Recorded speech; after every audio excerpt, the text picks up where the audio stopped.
Tonight, a man is in a St. Clair County jail after a wild chase last week that involved smashing into vehicles and jumping into water. First Alert 4's Claire Kellett walks us through the chaos that was all caught on camera.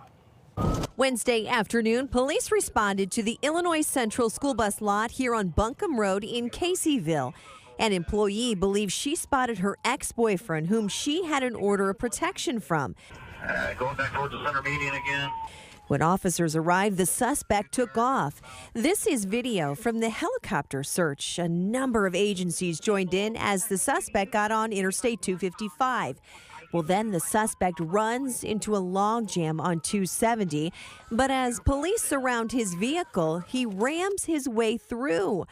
Officers say he hit 2 police vehicles and 3 civilian cars, but thankfully nobody was hurt. Police then placed spike strips to deflate the suspect's tires. And as he got near the Chain of Rocks Bridge, he bailed from his car, ran into the woods, officers chasing after him. Then the suspect jumps into the water, submerging himself in a desperate attempt to get away.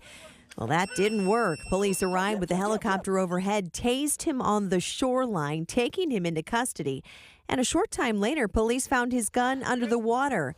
Now, Ramon Chillers is facing 8 different charges, including several felonies. Police say both the firearm and the truck Chillers was driving were reported stolen out of Missouri. Now, you can watch the full pursuit right now inside this story on FirstAlert4.com. Claire Kellett, First Alert 4.